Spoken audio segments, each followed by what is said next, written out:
Boa noite. É? Então vamos lá. Edgar, vou te deixar à vontade para tratar desse.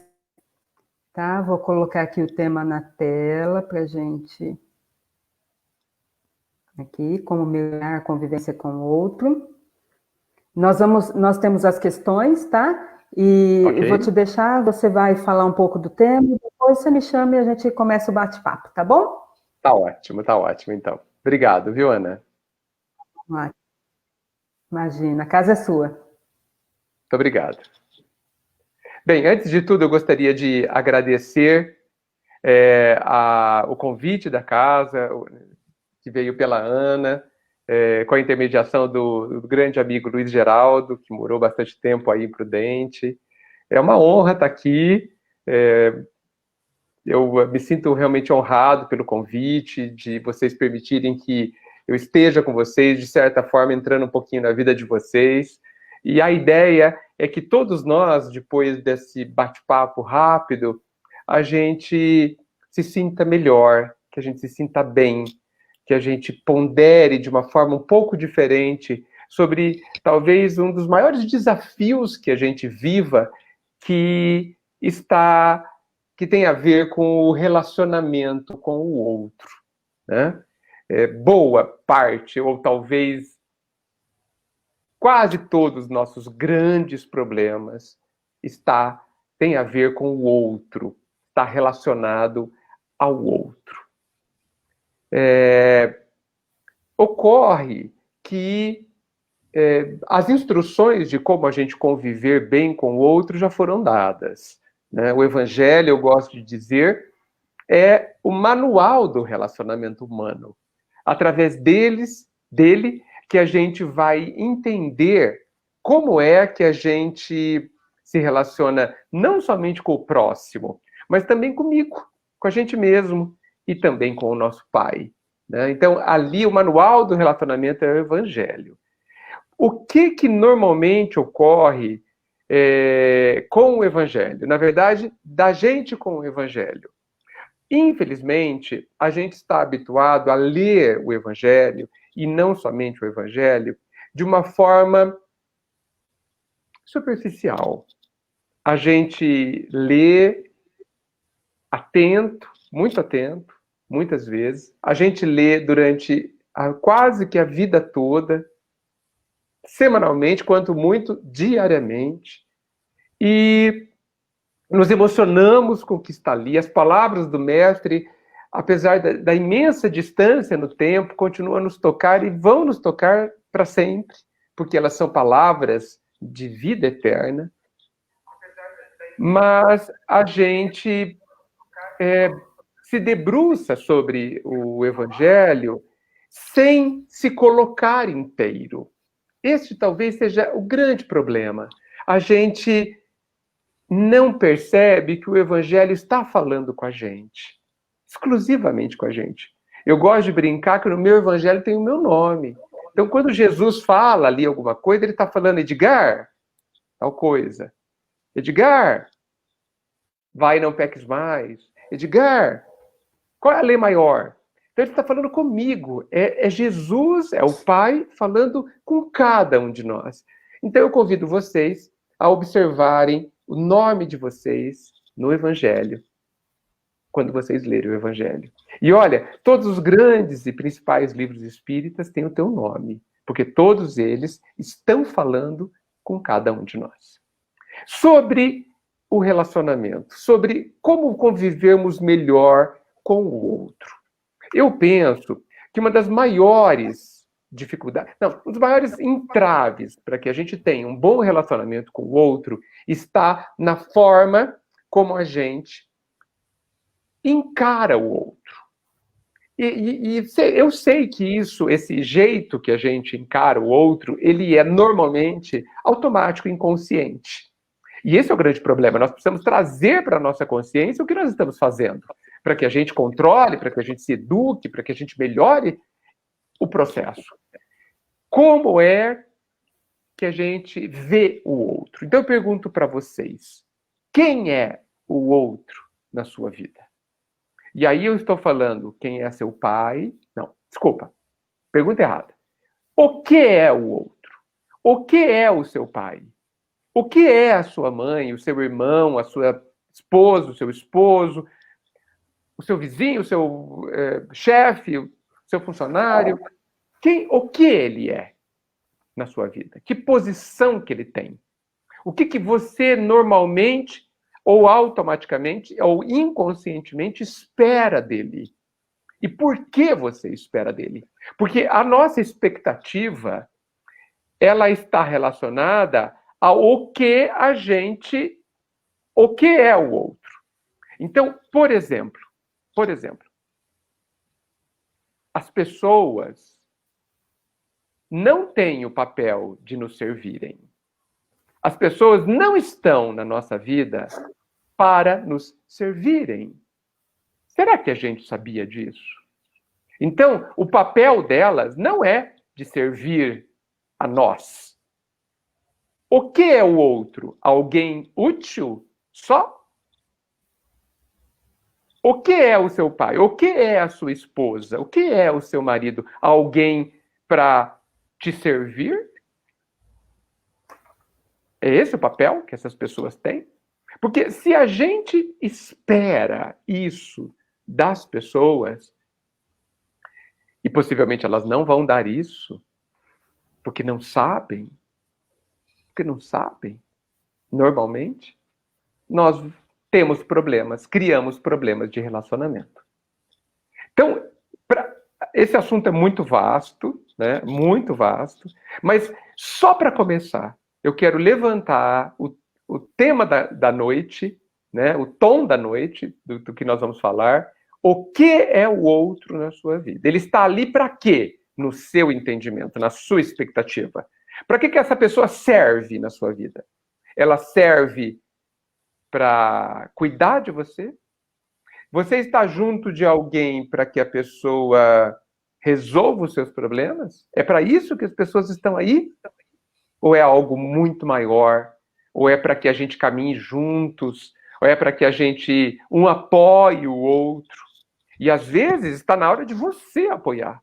Não está na hora de ser apoiado. E quando eu falo hora, eu estou falando às vezes vida inteira. Tá certo? Porque muitas vezes o outro precisa de um longo apoio. Então, vou só dar esse tom da nossa conversa, né? Só para esquentar. E eu estou muito ansioso para saber da Ana quais são as perguntas que vocês escolheram entre vocês, até para que isso me ajude a conhecê-los, já que eu não estou vendo vocês e já que eu ainda não tive a oportunidade, o privilégio de poder estar com vocês de fato, para que a gente se conhecesse melhor. Ana, estou à disposição para a gente prosseguir. Não, acabando a pandemia, a gente traz você. Com muita alegria. Vamos sugar tudo com muita esse alegria. Conhecimento. Amigo, ó, selecionei algumas questões que não vai dar para fazer todas, né? Mas a gente acho que uma pergunta entra na outra e as pessoas vão se identificando, tá bom? Tá ótimo, perfeito. Ó, por exemplo, a Sônia pergunta assim: numa convivência familiar, não necessariamente no mesmo lar, é correto manter um distanciamento respeitoso a fim de evitar conflitos calorosos? Assim, você não está morando na mesma casa, né? Certo. Com a pessoa. Mas consegue mas manter uma família, certo? Correto? Estamos falando de família. Tá, então, mas por não exemplo, necessariamente as pessoas na mesma casa. Tá. Então, por exemplo, meu irmão casou-se e foi morar pessoas de outras casas, né, da sua família. Tá. Gente. Isso. É correto você evitá-lo para evitar conflito? Olha, eu acho que é preciso, evidentemente, que haja um respeito, e aí a gente precisa. Respeito, eu vou falar um pouquinho mais de respeito, mas não para que a gente evite conflito. Esse não é não deveria ser o motivo principal. Mas porque a outra pessoa merece o respeito. Esse deve ser o verdadeiro motivo para a gente manter um certo distanciamento. E sabe qual é o distanciamento que eu entendo que a gente tem que manter? O distanciamento que diz que a vida do outro é do outro. Esse é o distanciamento que me parece respeitoso. Ah, mas ele é da minha família. Sim, ele é da minha família, mas isso dá direitos para que a gente se intrometa em tudo? Será que a família tem o direito de intrometer em tudo? Eu não sei, eu acho que a gente precisaria pensar nisso, porque como que fica o respeito? Quando eu quero muito bem da pessoa, e eu vejo que talvez ela não esteja bem, talvez ela esteja indo para um caminho perigoso, eu posso dar 1000 sinais de que eu estou aberto e à disposição para conversar, para apoiar. Eu posso, inclusive, perguntar para a pessoa, meu irmão, minha irmã, minha esposa, seja quem for, você gostaria de falar sobre tal assunto? Eu estou à disposição para alguma coisa. Podemos até, claro, falarmos disso, mas dizer como a pessoa tem que viver, nós estamos falando talvez de um desrespeito, né? É claro que eu não estou me referindo a crianças nem a jovens, tá? Eu estou me referindo a adultos que já são senhores e responsáveis por si mesmos. Então, o respeito, para mim, não é diferente de ser gentil, é diferente de ser educado, porque ser gentil é educação, né? Respeito é a gente entender que o outro é livre para pensar, sentir e viver a própria vida. E aí há uma linha tênue, aí uma linha que a gente precisa ver onde está, do quanto a gente pode ir e o quanto a gente deve ficar distante. A frieza, a omissão, é o contrário disso que você me perguntou. Não devemos ser omissos também. Puxa, se eu posso ajudar, se eu posso agregar, eu devo fazer isso. E para finalizar, se a gente quer mesmo, eu penso que se a gente quer mesmo ajudar as pessoas que a gente ama, Ana, que geralmente as pessoas que a gente mais ama estão na família, se a gente quer mesmo fazer um bem para elas, o que eu gosto de pensar e de dizer é: seja feliz. Seja verdadeiramente feliz. Transforme-se para isso. Progrida, melhore-se, torne-se uma pessoa melhor e, portanto, feliz. Descubra como construir a própria paz. Porque se você fizer essa autotransformação em você e na sua vida, o seu exemplo será imensamente transformador, porque vai dizer para eles qual é o caminho, vai dizer para eles como é que eles devem fazer para chegarem no mesmo lugar que você. Porque a gente já sabe, até pela vida de Jesus, que não existe nada mais influenciador do que o exemplo. A gente já deve ter percebido que falar demais não adianta. Porque falar demais é ser chato, inclusive. A gente fala assim, mas eu falei para a pessoa 1000 vezes, então falou demais. Porque 1000 vezes é muito. Ninguém é surdo. Pouquíssimas pessoas são surdas. Nós ouvimos. E se eu não faço, é porque ou eu não quero, ou eu não sei. Então, nós precisamos, se a gente quiser de fato ajudar as pessoas, mudar a nossa estratégia. E já está dito, já está colocado, que o exemplo é o mais poderoso meio de influência na vida das pessoas. Sim. Ó, a próxima aqui, eu acho que você consegue fechar isso aí. Ser paciente, tolerante, ter aceitação com as dificuldades dos outros, não estamos colaborando com a não evolução desse ente? Qual a maneira de ajudá-lo? Já perguntaram, se não me engano, para Kardec, se, como a gente sabe que todo mundo está dentro de um planejamento reencarnatório para arrumar as bobagens que fez nas outras vidas e evoluir, então se a pessoa está com dificuldade, se a gente deveria ajudá-los. Sem dúvida que sim. Sem dúvida. Eu acho que está bem dentro dessa pergunta, né, Ana? É nosso dever ajudá-los. A gente precisa entender, gente, que ninguém consegue curar ninguém. Que ninguém consegue fazer pelo outro. A construção da minha paz íntima, ninguém vai conseguir fazer. Nem Deus faz. Por quê? porque isso é minha responsabilidade. As pessoas podem me apoiar, podem me compreender, podem me mostrar o caminho. As pessoas podem muito, mas sou eu que vou ter que construir essa paz. Então, o esforço, o final, o maior dos esforços é meu. Então, quando a gente fala, não, eu vou ajudar a pessoa, ela não vai crescer. Então, a ajuda está errada. Porque ajudar é sempre fortalecer a pessoa. Eu só ajudo quando eu consolo, fortalecendo, e quando eu faço alguma coisa que novamente a fortaleça. Para quê? Para que ela faça o trabalho que é só dela. Então, a fraternidade é lei do universo. Ela está vinculada à lei do amor.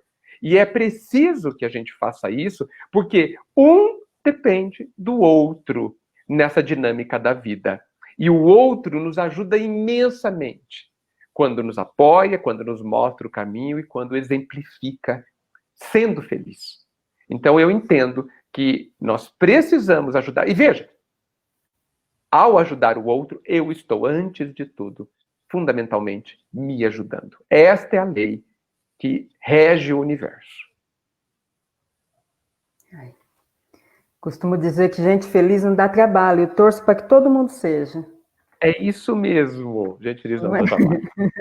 É isso aí. Olha, são duas questões que chegaram relacionadas ao livre-arbítrio. Então, vou fazer as duas. Tá bom. Até onde podemos ir para não invadirmos o livre-arbítrio dos que convivem conosco? E o livre-arbítrio do próximo não nos prejudica no convívio comum? Muito bem. Essa primeira questão está bem relacionada à primeira pergunta, inclusive, que é como até onde eu vou, né? Uhum. A gente precisa entender que o livre-arbítrio, que é a nossa liberdade, no âmbito externo, né, no relacionamento social entre as pessoas, ele precisa parar, ele termina enquanto direito, né, enquanto lei, né, no direito do outro fazer o que deseja. Tá certo?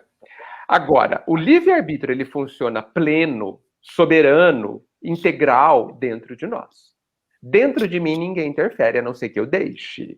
Dentro de mim é o único lugar onde a minha liberdade é absoluta, total, absoluta entre aspas, mas é a mais ampla que existe. Fora, eu tenho todos os relacionamentos sociais, toda a interdependência que nós temos um com o outro, as leis sociais, né, as leis morais, que também regem os relacionamentos, né, nos dizendo até onde a gente deve ir. Se a pessoa diz, eu não quero tal coisa, eu não quero a sua ajuda, eu não quero a sua convivência, e isso for verdadeiro, encerrou o assunto. Encerrou o assunto. Né? Então, é preciso respeitar o livre-arbítrio do outro. Isso faz parte do nosso aprendizado. Do nosso aprendizado. Mesmo entre casais, a gente não pode esquecer que são duas pessoas diferentes. Duas pessoas.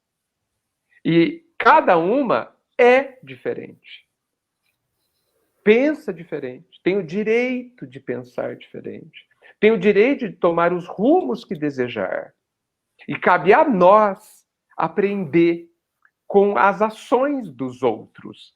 O que o outro faz interfere. Quer dizer, interfere na minha vida no sentido de que o que o outro faz me gera pensamentos e me gera, muitas vezes, sentimentos. O que eu vou fazer com esses sentimentos e pensamentos é minha responsabilidade. Então, nós precisamos estar muito atentos até onde vai o nosso direito de interferir realmente na vida do outro. Eu esqueci da segunda pergunta, Ana. Quando esse livre-arbítrio prejudica a mim. Muito bem. A vontade do outro me prejudica. Muito bem. Essa é a parte mais interessante. Né? Então, por exemplo, digamos que tem um ladrão que queira me roubar. Tá certo? Ele me prejudica quando ele me rouba, certo? Uhum. Tá certo? Ele tem o direito, ele tem a liberdade de fazer isso? Tem. Tanto que faz, muitas vezes, certo? Muito bem. Então, tá dentro da liberdade dele. Só que, a lei da liberdade, ela tem a questão de que todo ato tem uma consequência. Jesus colocou isso daquela forma que só ele sabe, quando ele disse que a cada um será dado segundo as suas obras. Tá certo? Nos dizendo que nós sempre colheremos aquilo que a gente escolheu plantar. Então, nos relacionamentos, toda vez que eu faço alguma coisa, com intenção ou sem intenção, e eu firo o outro, eu estou plantando alguma coisa. Se eu tenho a intenção, a minha plantação, ela é negativa. Se eu não tenho a intenção de ferir o outro, por exemplo, digamos que eu falei uma palavra de um determinado jeito e o outro se feriu. Eu prefiro essa expressão, viu, Ana? Eu acho que ninguém me fere. Eu gosto de pensar que ninguém fere ninguém, nem quando quer. Eu acho que a gente se permite ferir. Mesmo quando você quer me ofender e você me xinga, esse ato é sua responsabilidade. Se eu vou me ferir ou não, isso é comigo. Os espíritos elevados não se deixam ferir. Jesus não foi ferido por nada que a gente fez. Nada. No máximo, a gente feriu o corpo dele, mas o corpo de Jesus não é Jesus. Da mesma forma que o meu corpo não sou eu. Essa é uma das coisas que ainda a gente talvez esteja mais distante de aprender, de colocar na nossa vida como aprendizado já integrado, né? A gente pensa que quando ferem o nosso corpo, estão nos ferindo, mas nós chegaremos lá ainda. Então, eu prefiro pensar que ninguém consegue ferir ninguém. Agora, eu, por conta do quanto já sei ou quanto não sei, me deixo ferir. Entendeu a diferença disso? Você pode me xingar e eu posso receber isso e compreender. A ponto de não sentir nenhuma dor, nenhum sofrimento, nada. E sim, talvez compaixão por você, mesmo que você seja da minha família, onde realmente os sentimentos são mais intensos. Então, sou eu que sou livre, voltando ao livre-arbítrio, sou livre para decidir o que as coisas que acontecem fora de mim vão fazer comigo. Vão entrar dentro de mim, como vão entrar. Sou eu que decido. E, infelizmente, a gente se esqueceu desse poder e a gente deixa que as pessoas interfiram na nossa vida. A gente deixa. Quando a gente fica com raiva de alguém que não nos convidou para o aniversário, ou magoado, a gente está dando esse poder de transformar, de estragar o meu dia para outra pessoa. Sou eu que dei esse poder. A pessoa estragou minha vida? Jamais. Quando a pessoa fala, meu pai acabou com a minha vida, meu marido, minha esposa, minha mãe, eu falo, não é verdade. Não acabou com a sua vida. Fomos nós que deixamos isso acontecer. Somos nós que ainda não sabemos administrar os nossos sentimentos e emoções e nos deixamos dominar por elas. Por que a gente faz isso ainda? Porque a gente não está se aplicando a se autodominar. Edgar, o Fernando Vieira, ele está fazendo uma colocação aqui que eu já ouvi de outras pessoas isso, então achei até interessante ele falar. Ele falou assim, ó, eu e meus irmãos nos damos bem, mas não os amo. Crescemos onde cada um tinha a sua turma. Daí continua embaixo. Sinto inveja das pessoas que amam seu pai e sua mãe. Eu não consegui amar meu pai, apesar da boa convivência, e nem com minha mãe. Isso é errado? Não, não é errado. É claro, Fernando, que a gente precisa pensar o que é amor, não é? A gente precisa pensar o que é amor. Porque isso é diferente para cada um de nós. Tem pessoas que pensam que amor é quando a gente faz tudo pelo outro. Que amor é quando a gente praticamente vive a vida do outro. Que o amor é quando 100% do nosso dia é preocupação com o outro. Eu não sei se isso é amor. Não sei. Suspeito que seja outra coisa. Ou que tenha um pouco de... um X de amor, uma quantidade de amor, e uma quantidade de outras coisas. Eu penso que no nível evolutivo que nós estamos, e aí evidentemente eu estou generalizando, todos os nossos sentimentos, eles não são puros. Eles são misturados uns com os outros. Então nós amamos com egoísmo, amamos com indiferença, amamos com ignorância, amamos com ciúmes. Então, o amor não é, dentro de nós, sem dúvida, um sentimento puro. O amor ainda é algo a ser descoberto. E nós estamos descobrindo. E a convivência traz exatamente o exercício que permite que a gente se conheça como que a gente sente, o que a gente sente, para que a gente aprenda e aprimore todos os nossos sentimentos, em especial o amor, que é o sentimento dos sentimentos. Então, eu te respondo, não tem nada de errado no que você está sentindo, ou no que você falou. A grande questão é, você fez mal a eles? Não. Ótimo, porque fazer mal a alguém, principalmente com intenção, ou não fazer o bem a quem a gente pode fazer, isso se chama omissão, essas duas questões podem ser consideradas erros. Mas se nós não fizermos o mal e fizermos todo o bem possível, nós estamos em paz. A nossa consciência não nos acusará. Ah, mas eu não amo. A gente precisa pensar sobre qual é o sentimento que você tem. Né? Você precisa, inclusive, refletir sobre o que é amor. Né? Estudar sobre isso, olhar para dentro de si, o que é amor. Está lá a segunda epístola aos Coríntios, de Paulo, falando o que não é o amor ou o que é o amor. E tantas outras mensagens e textos que nos dizem sobre o amor. Né? O amor é algo forte. É a lei do universo, é sinônimo do próprio Pai. Então todos nós estamos ainda para descobri-lo.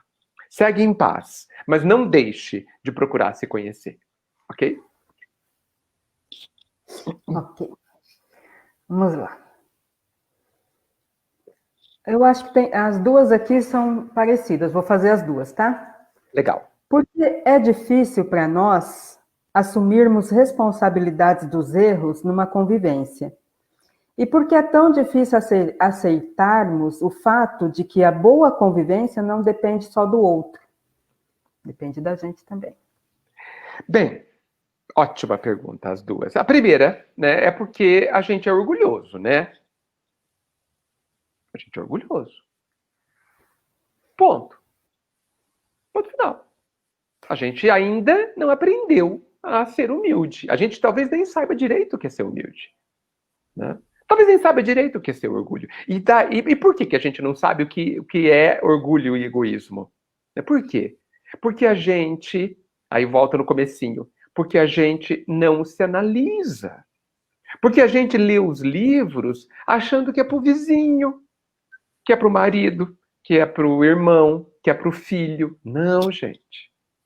Somos nós que precisamos do Evangelho. Eles também precisam, mas isso é problema deles. E a vida está cuidando deles. Você sabe que uma vez perguntaram para um espírito se ele poderia dar um grande conselho para nós encarnados. E o conselho me chocou. E o conselho era que cada um cuide da sua vida. Eu fiquei chocado. Mas pensando no porquê ele deu esse conselho, eu entendi que ele estava querendo dizer que nós cuidamos mais da vida dos outros do que da nossa. E é verdade. É verdade. Como é que eu estou? O que eu estou fazendo com a minha vida? No que eu estou me tornando? Eu me esqueci no meio do caminho? Ai, não, eu só cuido dos meus filhos. Está errado. Está errado. Porque é preciso cuidar de si mesma também. Como que eu vou ter algo grandioso a dar às pessoas que eu amo se eu não me torno grandioso? Como que eu vou ajudá-los nos momentos difíceis se eu não estou fortalecido? Se eu não tenho paz, se eu não tenho alguma sabedoria? Então, eu sou, o meu coração, a minha mente, o meu ser, eu sou o grande instrumento que beneficia as pessoas que eu amo. Então, eu preciso cuidar de mim. Então, eu acho muito, muito interessante que a gente cuide da nossa vida. Isso é egoísmo? Não. O egoísmo é o exagero disso. É só cuidar dos meus interesses. Isso é egoísmo. Agora, cuidar equilibradamente do meu egoísmo, desculpa, da minha vida, do meu íntimo, isso é equilíbrio, isso é amor, é gostar de si, isso é amar-se. E como é que eu vou amar alguém se eu nem comecei a amar a mim mesmo ainda? Então, eu preciso saber olhar para o meu egoísmo, para o meu orgulho com muita tranquilidade. Como eu olho uma rachadura numa parede da minha casa, olho e falo, poxa, por que rachou, né? Será que tem algum problema no alicerce? Será que tem algum vazamento? E com absoluta tranquilidade ir atrás da causa, entendendo aquela rachadura da mesma forma que eu preciso entender o meu egoísmo. E por que eu preciso entender? Para que eu possa educá-lo, para que eu possa transformar-me, para que eu não continue sendo. Porque assim, olha só, se a gente continuar lendo as obras básicas, essa quantidade maravilhosa, com a qualidade maravilhosa de livros, principalmente do Chico, e não fazer nenhum esforço, nenhum, de autoalteração, para que eu li? Porque assim, eu leio que eu preciso amar os meus inimigos. Vamos transformar, vamos amenizar um pouquinho para que a gente entenda de quem ele está falando. Eu preciso amar as pessoas que me contrariam, que me dão trabalho, que tumultuam a minha vida, que me perturbam. É sobre isso que o texto está falando. Vocês identificaram alguém? Né? Porque a gente pode colocar a família inteira, tá certo? Geralmente é a família que nos perturba, que nos dão trabalho, que não nos entendem, tá certo? Porque a família é a grande escola das almas, a grande escola das almas. Mas a gente pode ampliar isso para todo mundo. Muito bem, a gente vai ter que amá-los. Nós estamos fazendo o que sobre isso? Qual que é o plano? Eu não sei fazer isso. Tá bom. Quando você não sabe, mas entende que precisa fazer, você faz o quê? Descobre. Eu quero ir para São Paulo. Mas eu não sei ir para São Paulo. Tá bom. O que você vai fazer? Eu vou consultar um mapa, vou pegar um aplicativo de celular, vou perguntar se alguém pode me levar. Não sei. Eu vou fazer alguma coisa, porque eu preciso ir para São Paulo. Por que eu preciso? Porque eu entendo que é bom para mim. Então a pergunta que fica é: a gente já entendeu que atender o que está no Evangelho é bom para nós? A gente já entendeu isso? Porque se a gente já entendeu, a próxima pergunta é: o que nós estamos fazendo para conseguir aplicar o Evangelho na nossa vida? O que nós estamos fazendo? Nada. Lamento dizer que nós vamos continuar chorando. Lamento dizer que as coisas vão continuar ruins. Por quê? Porque cada um só vai ter segundo o que plantou. Essa é a lei. E ninguém vai contra essa lei. Ai, ai, que difícil. Ótimo. Deixa eu te falar uma coisa. É difícil mesmo, Ana. Sabe por quê? Porque a gente não aprendeu ainda. Quando a gente não sabia ler, era dificílimo ler. Nossa, como era difícil fazer o ABC. Mas depois que eu aprendi, ficou tão fácil. Não é verdade? Então, ser difícil não pode ser uma desculpa. Porque assim, como nós estamos na escola da vida, tudo é difícil. Tudo que a gente não sabe é difícil. Então, o que nós vamos fazer? Nos aplicar, para que de difícil fique fácil. Agora, eu acho justo que a gente diga que algumas coisas são mais trabalhosas que outras. São mesmo. Algumas coisas são bastante trabalhosas.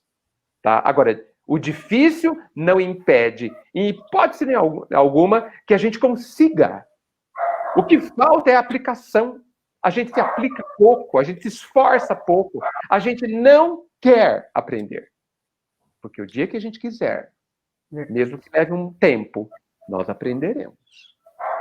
Resta saber até que hora que a gente vai querer sofrer. Quando a gente fala, não vou sofrer mais, a nossa vida melhora. Eu tenho uma frase que eu aprendi no magistério com a minha querida professora Lourdes Risse. Legal. Ela dizia assim, prestem atenção aos seus alunos, porque aprendizagem é mudança de comportamento. Sim. Quando eles aprenderem, eles mudam o comportamento, aí você vê que você teve sucesso na sua empreitada. Isso aí que ela vida. Educar é mudar hábitos. Educar é fazer alguma coisa diferente ou melhor. É só isso. Agora, você quer? A gente precisa saber disso. Tem umas 3 questões aqui que se relacionam da mesma forma. É assim, convivência difícil. Tá. As pessoas, o que eu entendi as questões, assim, as pessoas querem uma ajuda para tentar ajudar a pessoa que não quer ser ajudada. Então, a pessoa que não quer ser ajudada não deve ser ajudada. Porque senão você está desrespeitando. O que vocês acham disso? Será que eu estou sendo frio? Eu preciso que vocês questionem. Preciso que vocês reflitam. Porque, veja, eu só estou dando a minha opinião. Cada um que me ouve precisa tomar a sua decisão. Se vai pegar o que eu estou dizendo, jogar fora, vai aproveitar alguma coisa ou não. A pessoa... Veja, eu não estou dizendo que só que na primeira vez que a pessoa fala não quero sua ajuda, a gente desista. Não. Não é isso? A gente precisa tentar de várias formas. Mas é preciso estar atento ao realmente se a pessoa quer ou não ajuda. Se a gente entender que a pessoa não quer ajuda, a gente tem que fazer a nossa parte do que nos cabe e prosseguir. Porque a pessoa tem o direito de tomar o caminho que ela quiser. Ela tem o direito, gente. Claro que eu estou falando do adulto. A criança, ela tem menos direitos. O pai tem deveres. O pai e a mãe que sobrepõem aos direitos da criança, que ainda são limitados, porque ela não tem consciência ainda. Depois de uma certa idade, ela tem o direito. Eu quero fazer tal coisa. Depois de X anos, é impossível impedir e a pessoa fará. Ponto. Então,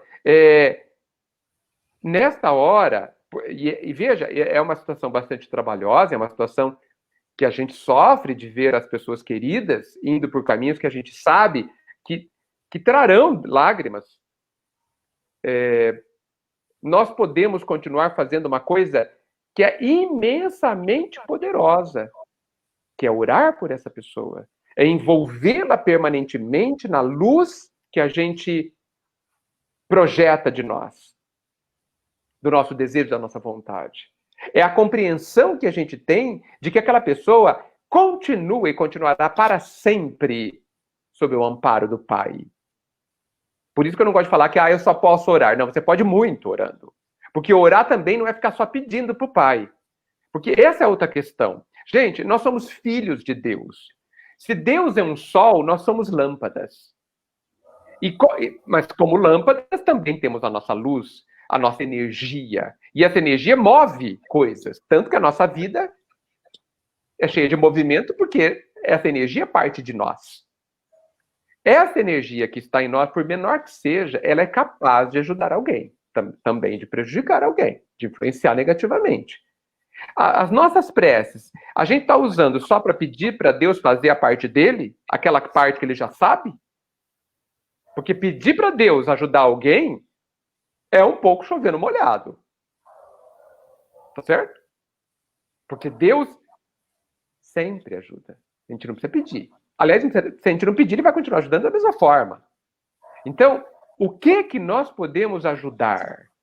Eu posso direcionar a minha energia mental, a energia do meu sentimento, para envolver essa pessoa que eu amo, que eu quero bem, numa luz, numa crença. Eu acreditar que aquela pessoa pode ser feliz. Eu acreditar que aquela pessoa pode entender que ela está indo para um caminho difícil. Eu acreditar no potencial, em quem a pessoa é, na capacidade que ela tem.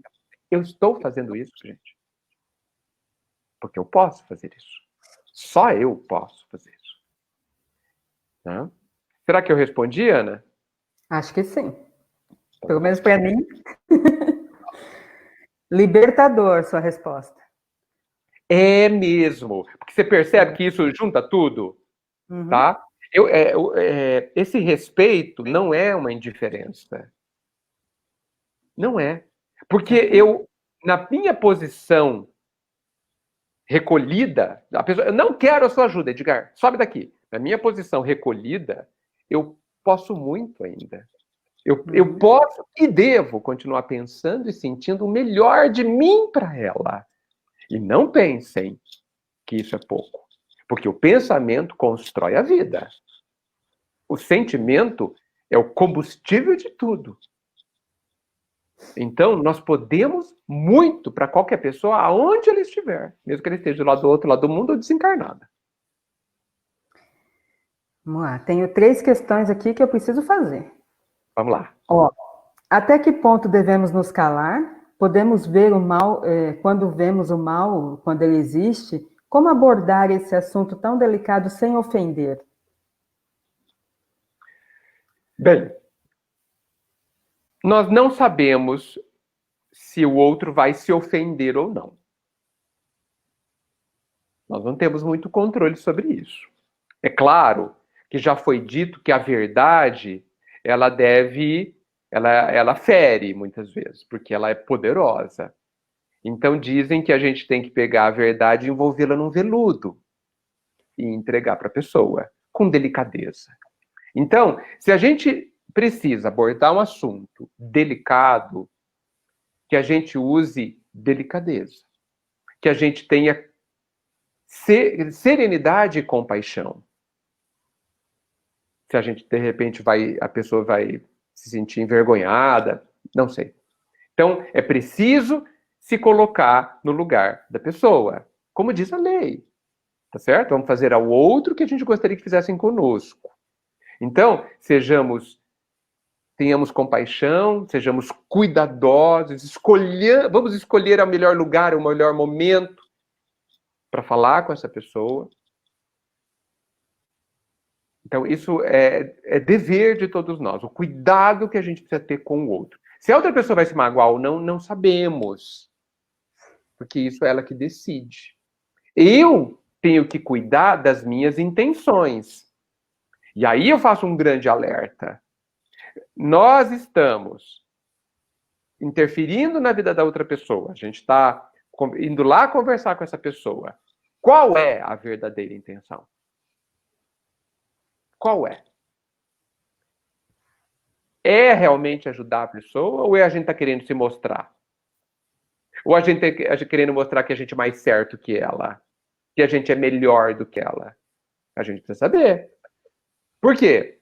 Porque a nossa consciência vai nos acusar ou não, baseado na nossa intenção do que a gente faz, pensa e age. Então, esse é um ponto bastante importante. Sobre o mal, está nas nossas mãos diminuir o mal, evitar o mal, sem causar mais mal? Então, é nosso dever fazer. É nosso dever evitar a dor, evitar o sofrimento, quando estiver nas nossas mãos. a não ser que isso gere mais mal.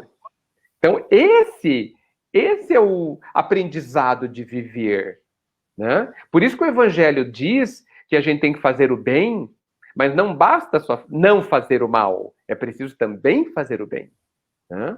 Então, nós estamos exatamente no processo de aprendizado para que a gente se conheça e conheça o que está acontecendo dentro de nós, as nossas intenções, e aprenda a agir com o outro.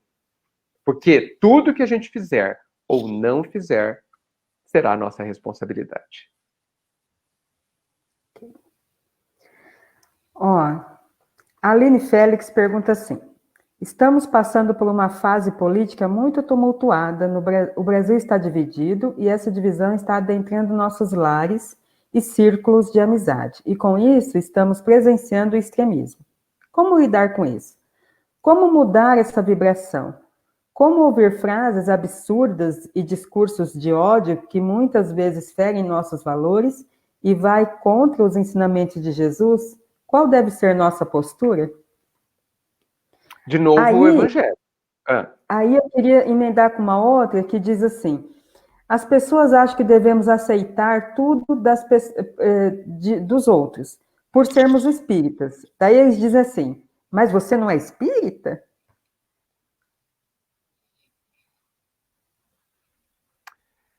Essas duas perguntas são um pouco diferentes. São diferentes, né? Mas a gente tem que se posicionar no momento, esse momento que o Brasil está vivendo, e as pessoas querem uma posição nossa como espíritas, né? E principalmente, inclusive dentro de casa. Primeira coisa que eu penso é o seguinte: eu preciso me posicionar, e a grande posição que eu tomo são os meus atos. Tá certo? A grande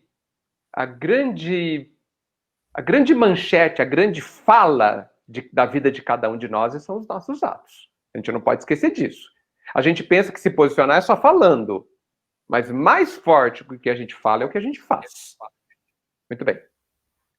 Então, assim, por exemplo, a minha conduta, eu só falo a minha posição a respeito de questões sociais se alguém me pergunta. Se alguém não me pergunta, eu não falo. É a minha posição. É possível que alguém ou alguns pensem que isso é omissão. Mas veja, alguém está interessado no que eu penso? Se alguém estiver interessado, me pergunte e eu digo. Então, quando eu estou percorrendo o Facebook, por exemplo, e eu vejo alguma barbaridade, eu prossigo. Eu continuo. Eu preciso, vai causar algum bem? A pessoa quer saber o que eu penso? Ela está me perguntando ou ela está afirmando? Se ela estiver perguntando, eu posso responder. Mas se ela não estiver perguntando, ela apenas está declarando o que pensa. E ela tem todo o direito, por mais absurdo que seja. Então, agora, dentro de casa, é da mesma forma. Um irmão meu, ele pensa que tal coisa. Ele me perguntou o que eu penso? Não. Então eu posso continuar em silêncio. Ah, mas você poderia ajudá-lo a pensar diferente. Ele quer? Se ele quiser, eu ajudo com muita alegria. E é claro que eu posso tentar começar uma conversa e ver o nível de abertura da pessoa. Até porque nós estamos, é meu irmão, é meu pai, minha mãe, nós temos uma intimidade grande. Então eu posso perguntar, se eu perceber que a pessoa não está conversando sobre ideias, se ela está enrijecida, se ela está fechada nas suas posições, por que eu vou continuar?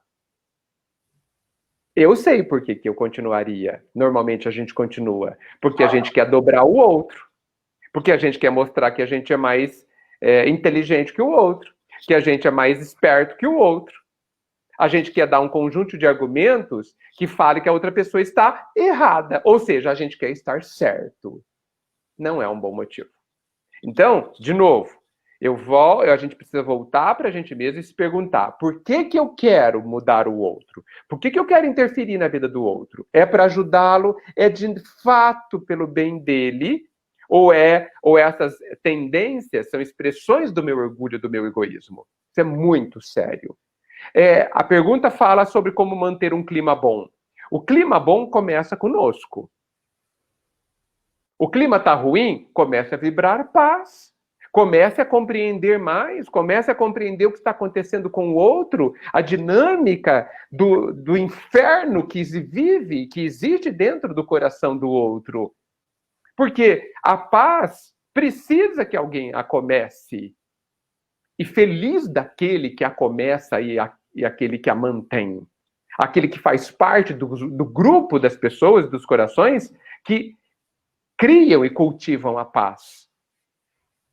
Esse é o grande X. De novo, lá no começo, quem é o outro na sua vida?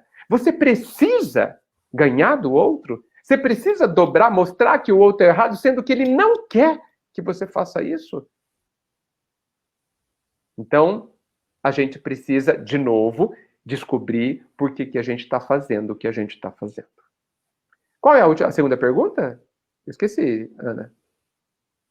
É sobre a questão de ser espírita e ser cobrado por isso. Ser cobrado por isso o quê? Da gente compreender? Você faz isso... a pergunta é assim, muitas pessoas acham que devemos aceitar tudo das pessoas por sermos espíritas, dizendo, mas você não é espírita? Muito bem, ótimo. As pessoas cobram uma outra atitude. Veja, ninguém tem que aceitar coisa nenhuma. A gente tem que compreender as coisas. É muito diferente. Eu repito, ninguém tem que aceitar nada. Nós não fomos feitos para aceitar ou para aguentar. Nós somos feitos para compreender. Eu tenho que olhar, o ideal é que eu olhe para o que a outra pessoa está fazendo, que eu consiga discernir se está certo ou está errado, se é bom ou não é bom, e compreender por que ela está fazendo isso. Compreender não é aceitar. Compreender não é concordar. Compreender é você entrar dentro do contexto da pessoa e conseguir compreender as dificuldades da outra pessoa, o que ela está pensando, por que possivelmente ela está fazendo aquilo. Não é concordar, mas é como se você pudesse compreender, fosse olhar de verdade, olhar trocando em miúdos, olhar no detalhe, olhar além da aparência, além da superfície. Porque tentar descobrir por que aquela pessoa está fazendo aquilo. Por quê? O que leva aquela pessoa a ter tanta raiva? O que leva aquela pessoa a ferir o outro que está do lado? Que tipo de dor, de perturbação, que tipo de revolta, que tipo de angústia, que tipo de sofrimento essa pessoa tem? O que falta nessa pessoa para que ela tenha mais paz? Isso tudo é compreender. O espírita é convidado, como todo cristão, a compreender, não necessariamente a concordar. Tanto que quando Jesus encontrava um pecador, né, como ele diz no Evangelho, ele sabia que estava errado. E ele dizia, mas sabe como ele dizia? Ele falava assim, vai e não peques novamente. Ou seja, vai e não erre de novo. Então, se Jesus falava isso, é porque ele estava vendo que estava errado. Ele sabia que estava errado. Mas ele estava muito mais preocupado com o bem-estar daquela pessoa. Então ele dava o novo caminho. Não faça mais isso, para que você não volte a sofrer. Então isso é compreensão, mas é também discernimento do que é certo e está errado. Então nós precisamos entender que espírita não é concordar com tudo, não. Não, de jeito nenhum. Não sei, nunca vi isso escrito.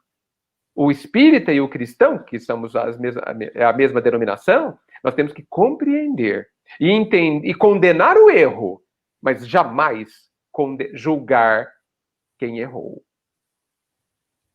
Há muita diferença nisso. Eu acho que aqui, para a gente encerrar, a Fernanda está perguntando aqui, somos responsáveis pelo mal que fazemos ao outro. Isso quer dizer que se de um lado tem alguém que machuca, do outro lado tem alguém que foi machucado, certo? Certo, mas eu não entendi o que ela quis dizer. Eu também. Veja, Chico, eu acho, ou através do Chico, chegou a seguinte instrução. Sofrer é muito melhor do que fazer sofrer.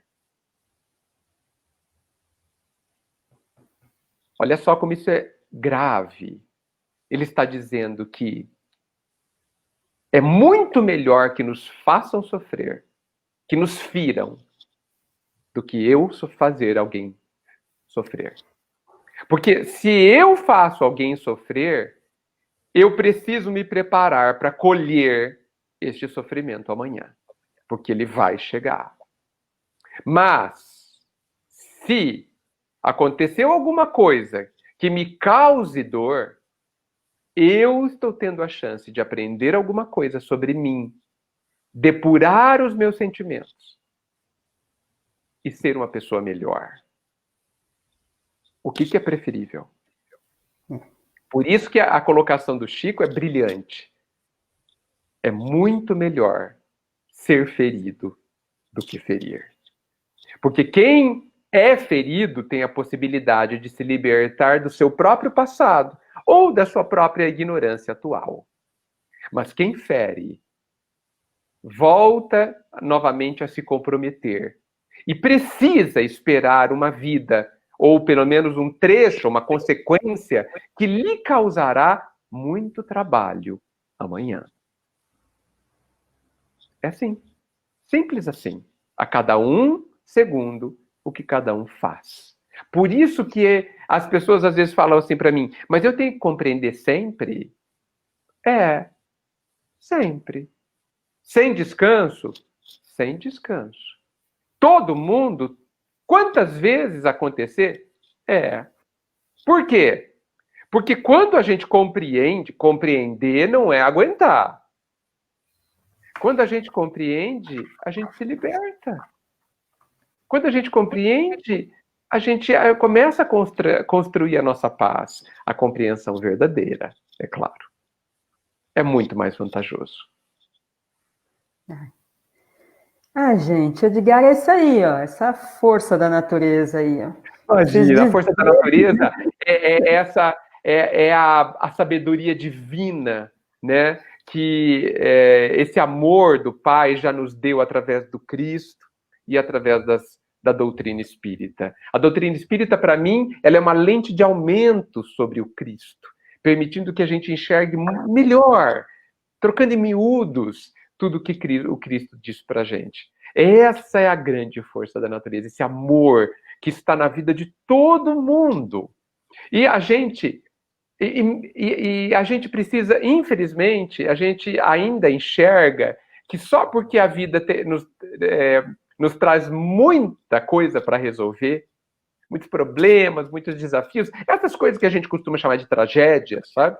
Eu gosto de chamar de exercícios, para ficar mais leve, né? A vida nos traz muitos exercícios.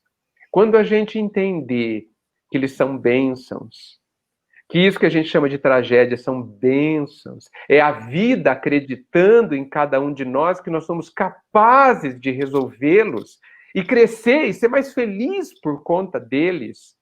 Quando a gente entender que a gente não deve correr atrás de problemas, mas também não deve correr deles. Vamos abraçar os problemas que chegam como imensas oportunidades da gente aprender a ser feliz. Só disso, só isso, só essa mudança já muda a nossa vida para uma vida muito melhor e de muito trabalho, é claro. Então, Edgar, antes de eu me despedir de você, eu gostaria que você falasse um pouco do seu trabalho, né, do seu site. Você lançou um livro, né? É verdade. E que eu já falei que eu já quero. Né? Tá bom. Gente, o nome do livro dele é Permita que eu fale ao seu coração. Então pronto, né? Já disse tudo. Eu quero. Fala nós, onde que a gente consegue comprar, como que Tá faz? certo. Olha, eu trabalho em 2 casas espíritas aqui em Bauru, no interior de São Paulo. O Centro Espírita Amor e Caridade, o Centro Espírita Vicente de Paulo. Eles me recebem com muito carinho lá e devo muito, muito, muito a eles, pelas oportunidades que eles me dão de trabalhar e de aprender. De fato, o ano passado, em setembro do ano passado, vai fazer um ano, eu escrevi um livro, chama-se Permita que eu fale ao seu coração, né? E a ideia do livro é que a gente tenha uma vida melhor, que a gente jogue fora um monte de prisões que estão dentro da gente, que nos torturam muito mais que qualquer coisa na vida, né? É a gente pensar de uma forma libertadora, como Cristo quer, né? Então é a minha forma de ver a vida, as coisas, e eu falo sobre bastante coisas aí, boa parte do que até nós falamos hoje também, né?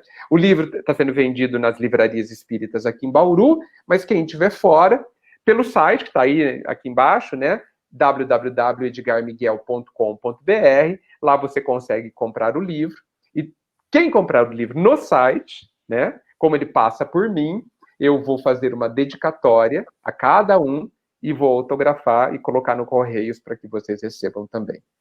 O livro está quase terminando, nós já estamos nas últimas, os últimos exemplares dessa edição, né? Então, quem tiver interessado, não demore muito, tá bom?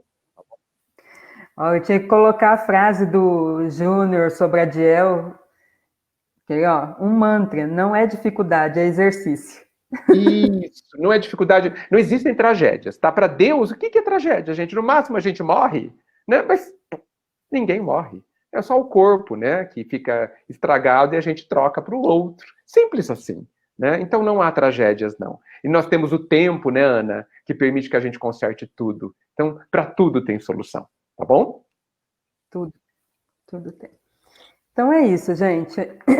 Edgar, do fundo do nosso coração, muito obrigada por você ter atendido a gente. Com muita muito alegria. Esclarecedor, suas palavras fáceis para a gente. Tenho certeza que o que a gente pediu lá na prece inicial foi para o coração de todos nós, tá? Que assim agradeço seja. você, agradeço ao Luiz Geraldo por ter te indicado. Com E certeza. essa semana eu tenho assistido as suas lives, vi você com o Tato. O Tato também já esteve nesse mesmo ambiente conosco.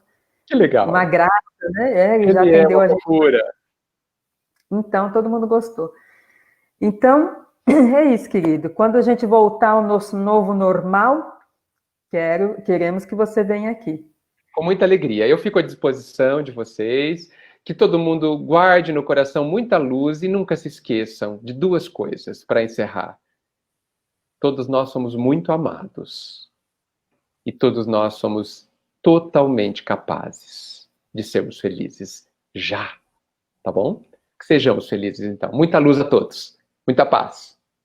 Obrigada, querido. Boa noite, boa semana para você. Boa semana a todos vocês, gente. Todos esses corações que nos acompanharam até aqui, com algumas colocações, algumas perguntas não pudemos fazer, porque pelo tempo, nós já ultrapassamos nosso tempo, mas foi, assim, rápido, porque que é bom passar rápido, né? Passa rápido. Edgar, muito obrigada, querido.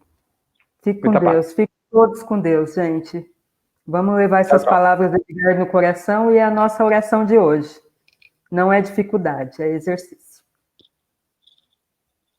Tchau, boa noite. Boa noite.